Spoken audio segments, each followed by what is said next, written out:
सुप्रभात प्यारे बच्चों। कल मैंने आपको पीडीएफ भेजी थी मनुष्यता कविता की, जिसके कवि हैं मैथिली शरण गुप्त जी। मैथिली शरण गुप्त जी के बारे में मैंने आपको बताया था कि उनका जन्म 1886 में झांसी के करीब चिरगांव में हुआ था और ये राष्ट्र कवि के नाम से विख्यात थे। गुप्त जी का नाम हिंदी कविता में विशेष सराहनीय है और ये बहुत ही प्रसिद्ध कवि हैं। तो इनकी जो कविता है मनुष्यता, उसका हम भावार्थ देख लेते हैं आप अपनी पाठ्य पुस्तक में।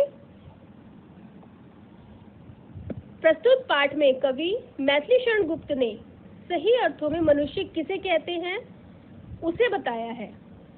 कविता परोपकार की भावना का बखान करती है तथा मनुष्य को भलाई और भाईचारे के पथ पर चलने की सलाह देती है कि हमें हमेशा दूसरों की भलाई और भाईचारे के रास्ते पर चलना चाहिए। प्रथम पंक्तियां हैं आपकी पाठ्य पुस्तक में। विचार लो कि मृत्यु हो, न मृत्यु से डरो कभी, मरो परंतु यो मरो कि याद जो करे सभी। हुई न यो सुमृत्यु तो वृथा मरे वृथा जिए, मरा नहीं वही कि जो जिया न आपके लिए। वही पशु प्रवृत्ति है कि आप ही चरे, वही मनुष्य है कि जो मनुष्य के लिए मरे। इसमें कवि कहते हैं मनुष्य को ज्ञान होना चाहिए कि वह मरणशील है और सभी की मृत्यु निश्चित है, इसलिए उसे मृत्यु से कभी भी डरना नहीं चाहिए। परंतु मृत्यु कैसे हो? मृत्यु हो सुमृत्यु। सुमृत्यु कैसे होगी? जिससे लोग मृत्यु के बाद भी आपको याद करें।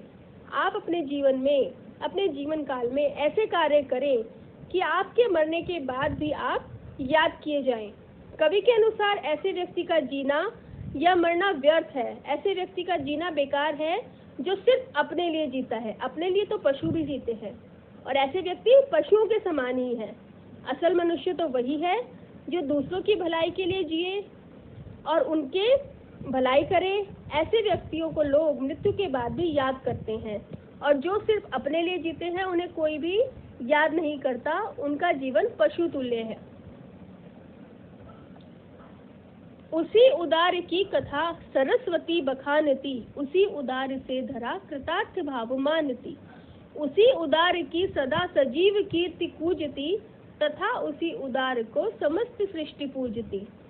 अखंड आत्म भाव जो असीम विश्व में भरे, वही मनुष्य है कि जो मनुष्य के लिए मरे। इसमें कवि ने कहा है उदार व्यक्तियों की उदारशीलता की कहानियां ही पुस्तकों और इतिहासों में भरी पड़ी हैं। इतिहास में उन्हें ही स्थान मिला है जिन व्यक्तियों ने उदारता को दिखाया है, जिन्होंने उदार काम किए हैं, दूसरों के लिए जो जिए हैं। उनका समस्त लोग आभार मानते हैं तथा उनको पूजते हैं। मरने के बाद भी वो मनुष्य याद किए जाते हैं जो विश्व में एकता और अखंडता को फैलाता है। उनकी कीर्ति का सारे संसार में गुणगान होता है। असली मनुष्य वही है जो दूसरों के लिए जिए और दूसरों के लिए ही मर जाए। शुद्धार्थ रंति देव ने दिया करस्त थाल भी, तथा दधीचि ने दिया परार्थ अस्थि जाल भी। उनीश्वर क्षितिज ने स्वमास दान भी किया, सहस्त्र वीर कर्ण ने शरीर चर्म भी दिया। अनित्य देह के लिए अनादि जीव क्या डरे, वही मनुष्य है कि जो मनुष्य के लिए मरे। हमारे धार्मिक ग्रंथों में जो पौराणिक कथाएं हैं उनमें अनेक उदाहरण ऐसे मिले हैं जिन्होंने अपने शरीर के अंग तक दान कर दिए। भूख से व्याकुल रंती देव ने मांगने पर अपना भोजन का थाल भी दे दिया। वे भूख से इतने ज्यादा व्याकुल थे, परंतु जब उनसे कोई भोजन मांगने आया तो भूख से व्याकुल होने के बावजूद भी उन्होंने अपने भोजन का थाल दूसरे को दान में दे दिया। तथा देवताओं को बचाने के लिए ऋषि दधीचि ने अपनी हड्डियों का वज्र बनाने के लिए अपनी हड्डियों का दान कर दिया। जब देवता परेशानी में थे तो उन्होंने कहा कि दधीचि ऋषि अगर अपनी हड्डियों का दान कर दे तो उस वज्र से ही राक्षसों को मारा जा सकता है। तो दधीचि ऋषि ने हंसते हंसते अपनी हड्डियों का दान कर दिया। राजा उशीनर ने कबूतर की जान बचाने के लिए अपने शरीर का मांस बहेलियों को दे दिया। जब बहेलिया कबूतर को लेने के लिए आया तो राजा उशीनर ने कहा कि मैं इसको नहीं दूंगा। तो किसने, बहेलिये ने उनसे शिकार मांगा तो उसके शरीर के बराबर राजा ने अपने शरीर का मांस उसको दे दिया। और वीर कर्ण के बारे में तो आप सभी परिचित ही हैं। वीर कर्ण ने अपने रक्षा कवच और कुंडल को दान कर दिया था। तो इस नश्वर शरीर के लिए मनुष्य को कभी भी भयभीत नहीं होना चाहिए। शरीर एक दिन नष्ट वैसे भी हो जाएगा, तो इस शरीर से जितना हम दान कर सकें उतना हमें करना चाहिए, क्योंकि ये शरीर नश्वर है और एक दिन हम नष्ट हो ही जाना है। अगली पंक्तियां हैं, सहानुभूति चाहिए महाविभूति है वही, वशीकृता सदैव है बनी हुई स्वयं मही, विरुद्धवाद बुद्ध का दया प्रवाह में बहा, विनीत लोक वर्ग क्या न सामने झुका रहे, आहा वही उदार है परोपकार जो करे, वही मनुष्य है कि जो मनुष्य के लिए मरे। कवि ने सहानुभूति, उपकार और करुणा की भावना को सबसे बड़ी पूंजी बताया है। जिसके पास ये तीनों चीजें हैं वो सबसे बड़ा धनवान है, और कहा है कि इससे ईश्वर भी वश में हो जाते हैं। जिनके पास ये तीनों गुण होते हैं ईश्वर भी उनका लोहा मानते हैं। बुद्ध ने करुणावश पुरानी परंपराओं को तोड़ा जो कि दुनिया की भलाई के लिए था, इसलिए लोग आज भी उन्हें पूजते हैं। उदार व्यक्तियों को जो दूसरों की भलाई करते हैं उन्हें हमेशा ही याद किया जाता है। रहो न भूल के कभी मदांत तुच्छ वित्त में, संत जन आपको करो न गर्व चित्त में, अंत को है यहाँ त्रिलोकनाथ साथ में, दयालु दीन बंधु के बड़े विशाल हाथ है, अतीब भाग्यहीन है अंधेर भाव जो भरे, वही मनुष्य है कि जो मनुष्य के लिए मरे। कवि कहते हैं अगर किसी मनुष्य के पास यश धन दौलत है तो उसे इस बात का गर्व में अंधा होकर दूसरों की उपेक्षा नहीं करनी चाहिए।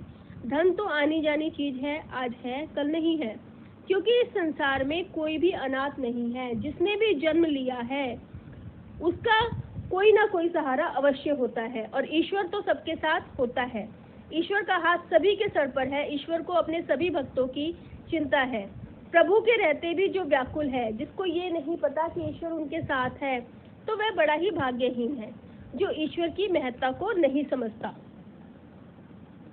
आगे पंक्तियां हैं, अनंत अंतरिक्ष में अनंत देव है कड़े, समक्ष ही स्वभाव जो बढ़ा रहे बड़े बड़े, परस्परावलंब से उठो तथा बढ़े सभी, अभी अमंत्र अंक में अपंक हो चढ़ो सभी, रहो न यूं कि एक से न काम और का सरे, वही मनुष्य है कि जो मनुष्य के लिए मरे। कवि के अनुसार अनंत आकाश में असंख्य देवता मौजूद हैं जो अपने हाथ बढ़ाकर परोपकारी और दयालु मनुष्यों के स्वागत के लिए खड़े हैं। वो पृथ्वी लोक पर देखते हैं कि कौन मनुष्य परोपकारी और दयालु है, इसलिए हमें परस्पर आपसी सहयोग बनाकर उन ऊंचाइयों को प्राप्त करना चाहिए जहां देवता स्वयं हमें अपनी गोद में बिठाएं और हमें अपने पास स्थान दें। इस मरणशील संसार में जहाँ कुछ भी स्थिर नहीं है, हमें एक दूसरे के कल्याण के कामों को करते रहें। हमें एक दूसरे की भलाई करनी है और साथ में स्वयं का उद्धार भी करना है। मनुष्य मात्र बंधु है यही बड़ा विवेक है, पुराण पुरुष स्वयंभू पिता प्रसिद्ध एक है, फलानुसार कर्म के अवश्य बाह्य भेद है, परंतु अंतरैक्य में प्रमाणभूत वेद है। अनर्थ है कि बंधु हो न बंधु की वृथा हरे, वही मनुष्य है कि जो मनुष्य के लिए मरे। सभी मनुष्य एक दूसरे के भाई बंधु हैं। जितने भी संसार में लोग हैं सभी एक दूसरे के बंधु हैं। यह बहुत बड़ी समझ है कि सबका पिता एक है। हम सब आपस में जुड़े हैं। भले ही मनुष्य के कर्म अनेक हैं परंतु उनकी आत्मा में एकता है। सभी की आत्मा आपस में जुड़ी है। कवि कहते हैं कि अगर भाई ही भाई की मदद नहीं करेगा तो उसका जीवन व्यर्थ है। अगर हम एक दूसरे की सहायता नहीं करेंगे तो हमारा जीवन व्यर्थ है। हमारा इस संसार में आने का कोई भी औचित्य नहीं है। यानी हर मनुष्य को दूसरे की मदद के लिए हमेशा तत्पर रहना चाहिए और जितनी हो सके सबकी सहायता करनी चाहिए।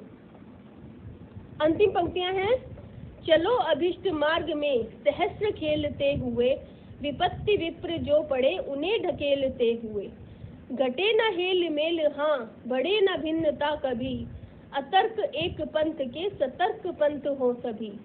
तभी समर्थ भाव है कि तारता हुआ तरे, वही मनुष्य है कि जो मनुष्य के लिए मरे।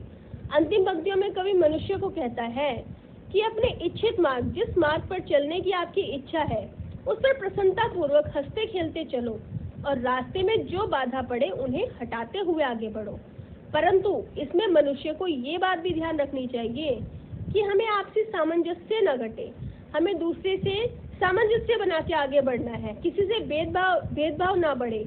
अगर हमारे रास्ते में चलते हुए किसी को कोई परेशानी हो तो वो भी गलत है। हमें एक दूसरे से सामंजस्य बढ़ाते हुए आगे बढ़ना है।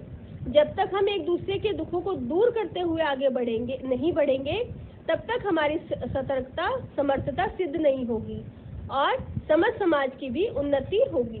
अगर हम एक दूसरे के दुखों को दूर करते हुए आगे बढ़ते हैं, तभी हमारी समर्थता सिद्ध होगी और तभी समाज की भी उन्नति होगी। अतः हमें ऐसे बढ़ना है आगे कि किसी को कोई भी परेशानी ना हो और साथ साथ हमारा काम भी हो जाए। तो मनुष्य वही है जो मनुष्यता के लिए मरे और सबकी सहायता करे। ठीक है बच्चों, ये आपकी मनुष्यता कविता का भावार्थ था। तो इसको आपको अपने शब्दों में लिखना है और इसको समझना है। इसके प्रश्न उत्तर हम नेक्स्ट क्लास में डिस्कस करेंगे। कल शाम 5 बजे तक आपको ये सबमिट करना है। ओके, धन्यवाद।